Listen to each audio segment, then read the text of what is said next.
So if you're a B2B business owner and you're terrified of what AI can potentially mean for your business, give this video a watch because I'm going to talk about what the realistic threats are to your business, if you should be fearful of it or not, and also 2 productive things that you can actually do to make sure we protect our future as best we can. Because make no mistake, AI is more dangerous as a potential world killer than nuclear bombs are. And there's a real disconnection right now between people who are terrified of it for the wrong reasons or think it's going to be great without realizing the implications. So if this sort of topic is of interest to you, subscribe now. This is part of my challenge that I'm doing for 30 days where I wax lyrical to camera for 5 minutes every day and publish it. Now, part of my role is to help businesses with their pipeline. And I'm very good with technology and connecting those 2 things together. And I've been working with AI for over 5 years now, since before ChatGPT was even invented. So I know a thing or 2 about AI, and I consume a lot of content outside of it.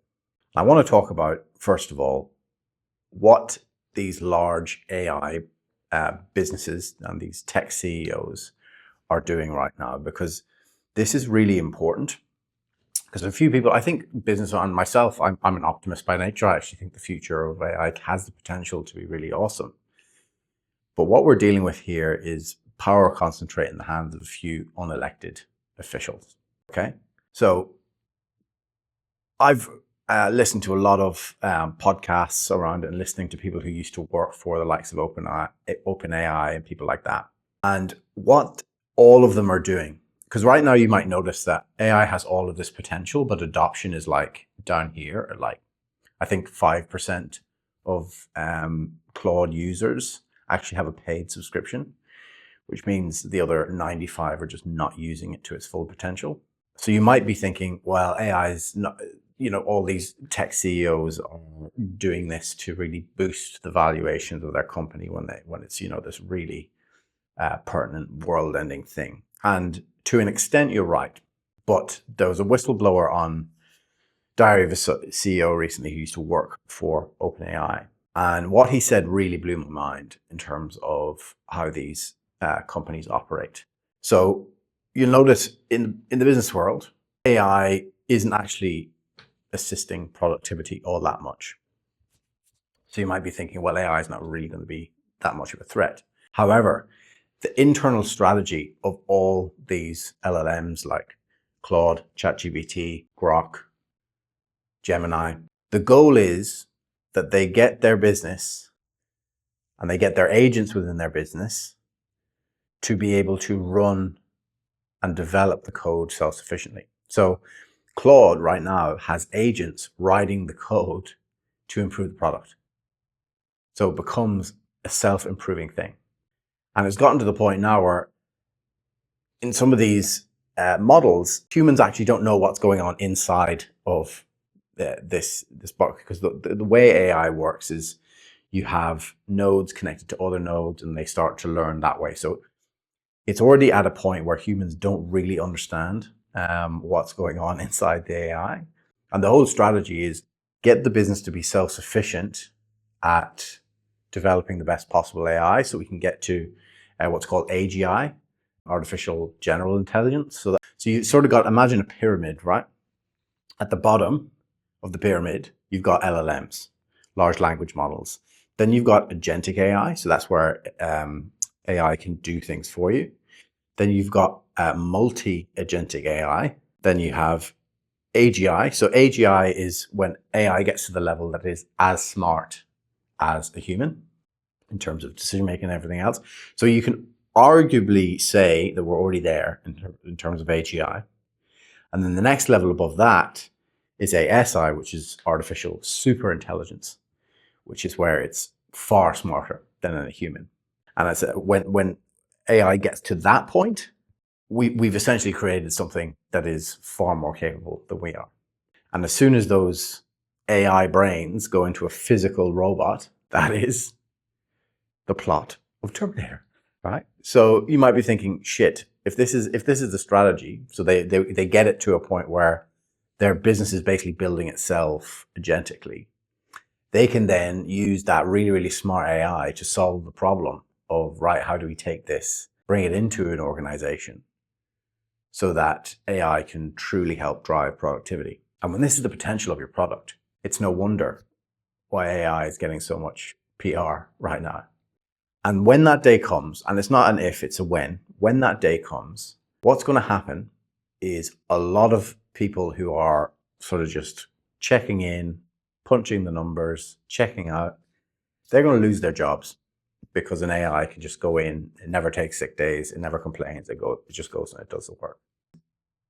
All of us in the Western world will be living in a society where right now employment is usually around 4 or 5% in some countries. The predictions are that unemployment can go up as far as 20% in the next few years. And that's a really sad state of affairs, because regardless if you have all the resources and money in the world, or whether you're living paycheck to paycheck, you don't want the community that you're living in to have a lot of people who are struggling. So I want this video to be something that is useful to people, something that is going to rally people who do watch this. And there's two things that you can do, because let's be real, right? These tech billionaires, they have all the power, they have all the wealth. It's very hard when you have so much power concentrated in so few individuals to actually, as a normal human being, be able to influence the outcome of what they're doing. But there's two things that you can do, and that I think you should do to be able to affect change. The first one is vote with your wallet.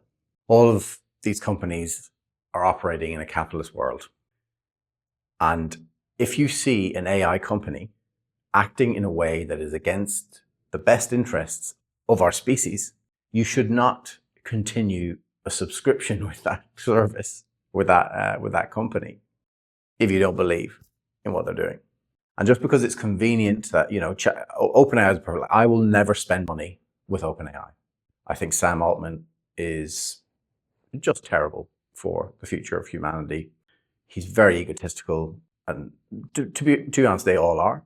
But I think you need to judge someone when they take actions that are against their short-term best interests. As soon as Sam Altman got the opportunity to go, let's turn on ads, he did it.